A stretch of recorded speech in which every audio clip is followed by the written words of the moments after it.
పల్లి గ్రామం ఆలమూరు పంచాయతీ అనంతపూర్ రూరల్ మండలం.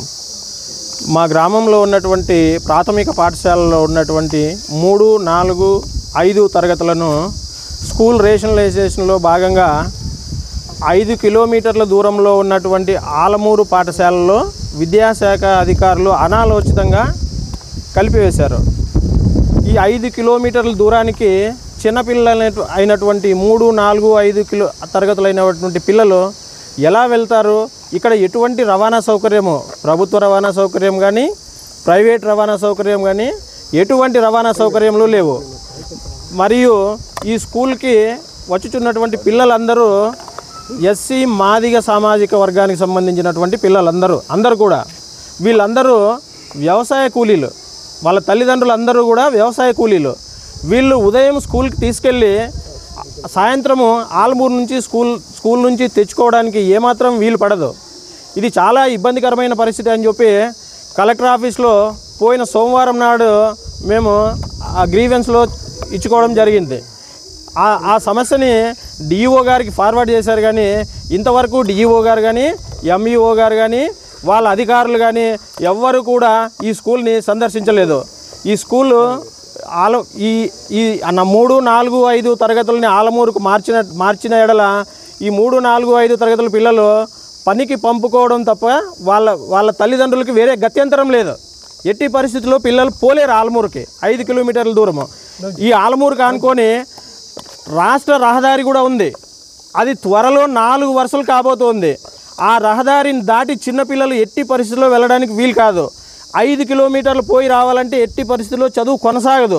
ఈ పిల్లలందరూ బాల కార్మికులుగా మారే ప్రమాదం ఉంది. ప్రభుత్వం, విద్యాశాఖ వారు, కలెక్టర్ గారు సీరియస్గా ఈ విషయాన్ని ఆలోచించి ఎట్టి పరిస్థితుల్లోనూ 3, 4, 5 తరగతుల్లోనే మా ఊరు ఎంబీపల్లిలోనే కొనసాగించవాలని చెప్పి మా గ్రామ ప్రజలు, విద్యార్థుల తల్లిదండ్రులు అందరూ ముక్తకంఠంతో కోరుచున్నాము. ఎట్టి పరిస్థితుల్లో ఏది ఏమైనా సరే అవసరమైతే కలెక్టర్ ఆఫీస్లో కాదు, విద్యాశాఖ మంత్రి దృష్టికైనా తీసుకెళ్తాము. అధికారులు సీరియస్గా ఆలోచించి ఎట్టి పరిస్థితుల్లోనూ మా స్కూల్ని ఇక్కడే కొనసాగించాలని మరీ కోరుచున్నాము. చాలా దారుణంగా ఉంది మా ఊరు పరిస్థితి. మా పరిస్థితి అన్న చూసి మేము కూలిపోయి 4 పోయి తెచ్చుకొని తినేటోళ్ళం. మేము మా పిల్లల్ని ఆలమూరికి పంపలేము.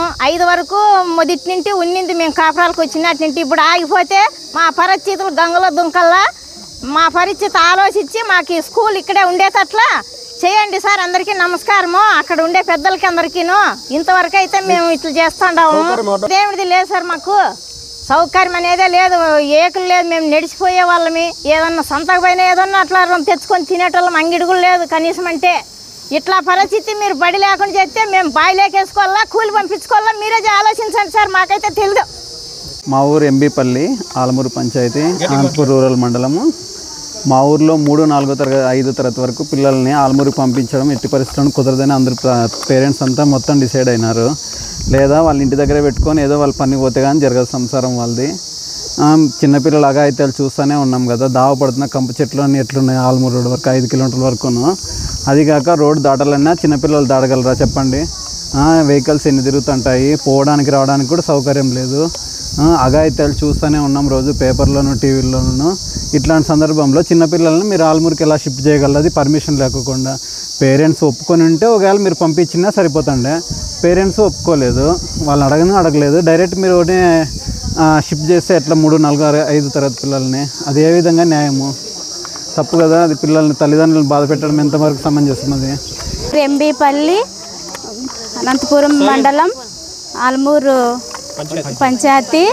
మేము మా పిల్లలు చిన్న పిల్లలు 3వ తరగతి, 4వ తరగతి, 5వ తరగతి ఇక్కడ లేకుండా కావాలని చేస్తున్నారు. ఇట్లా ఉంటే మాకు ఇబ్బందిగా ఉంది. మేము కూలి చేసుకునే వాళ్ళము. డబ్బులు ఉన్నోళ్ళు బస్సు బడికి పంపిస్తున్నారు. మేము లేకున్న వాళ్ళు మేము ఏం పెట్టి చదివియాలా? మేము కూలిపోతేనే మాకు కుండ కాలేదు, లేకుంటే మా కడుపు కాలుతుంది. మేము ఏం పెట్టి చదివేయాల? మా పిల్లల జీవితాలు ఏమి కావాలా? మీరు మా పిల్లల చదువులు మీరు గొప్పగా మీరు ఈడిక్కడే ఉండాలని గవర్నర్లకి, ఎంపీలకి, ఎమ్మెల్యేలకి, మంత్రి గారులకి ఇక్కడే ఉండాలందరినీ కోరుకుంటున్నాను.